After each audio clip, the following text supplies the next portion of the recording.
واحد عبادت چې ده هغه روزه ده. رسول الله صلی الله علیه وسلم فرمایي چې الله وی حدیث قدسی ده، الله وی چې الصوم لی وانا اجزی به، روزه زما ده او د دې جزا به زه په خپل لاس ورکوم. نو تاسو ته به دغه روزه ثواب د الله په لاس ملاوي. یا الله چې د الله لاس به څنګه شي. یو روایت دا ده چې الصوم لی وانا اجزا به، روزه زما ده او د روزه په بدل کې به روزدار ته زه ورکړل کېږم. الله وایي د روزه په بدل کې به روزدار ته زه ورکړل کېږم، یعنی زه به د روزدار شم. په دې لنډۍ بوچای روزه باندې الله بستا شي.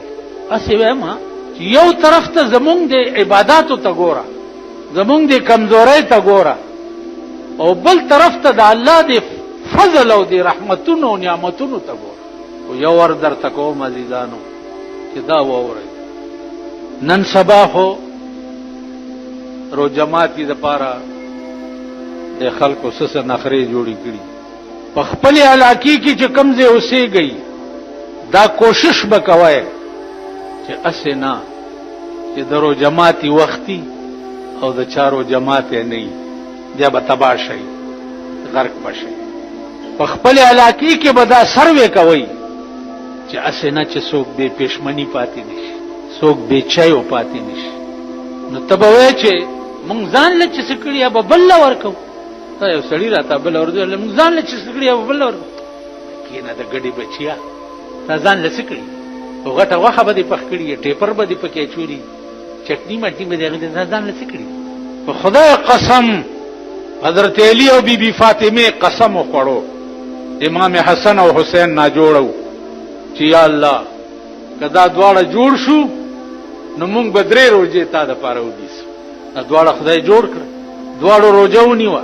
چې روزه یې ونیوه چې ماښام شو دروازه کې آواز وشو، حضرت علی د روزه ماتي څه قجوري مجوري او ستوان دا برابر کړي.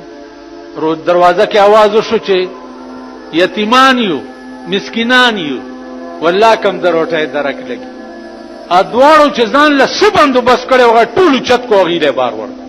د چا هغه نیکه به وکړي، مولا به وکړي، یا به پیر صاحب وکړي، یا به ګیرور صاحب وکړي، یا به اتی صاحب وکړي، د چا مور به وکړي. زه به داسې وکړم. سبا له بیا روژه کړه په نهاره، چې بیا یې روژه کړه چې ماښام یې بیا څه قجوري وغیره تیارې کړې. بیا دروازه کې آواز وشو چې یتیمان یو، د روټۍ درک هم نه لګي. بیا حضرت علی هر څه اوچت کو بارې ورکړه. بی بی فاطمه هم ورته داسې نه وایي چې دا څه کوې، مونږ به نه خورو. نه، فاطمه وه که نه، خاتون جنت وه که نه، مونږ به د دې خپلو امبرسرۍ میخې چې ساتلي دي په کورونو کې دې ته به داسې وکړئ. تاسو په ایمان ووایئ، زه به یې وکړم، تاسو به یې وکړئ.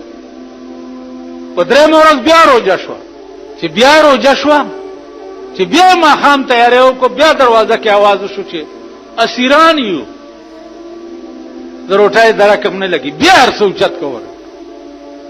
قرآن راغی چې یوفون بالنذر ویخافون یوما کان شره مستطیرا ويطعمون الطعام على حبه مسكينا ويتيما واسيرا. قرآن راغی چې دا په وفا په نظر ولې وکړه چې دا ورځ نه یریده چې په کوم ورځ به شر به په ټوله دنیا خور. او بیا روټۍ وخوړله په چا؟ په مسکینانو، یتیمانو، اسیرانو باندې. او بیا ورته وایي څه؟ انما نطعمکم لوجه الله، روټۍ خدای د پاره در باندې وخوروله. لا نريد منکم جزاء ولا شکورا، بدل درنه نه غواړو، نه شکریه درنه غواړو، خدای د پاره در باندې وخوروله. نفلی روزو کې حضرت علی او د بی بی فاطمه ایمان ګوره. اوس فرضي روزه د عزیزانو په علاقه کې به دا سروې کوئ، څوک بې چایو پاتې نشي، څوک بې روزه ماتي پاتې نشي، څوک بې پښمني پاتې نشي، کینې ټول علاقه به په الله ونیسي.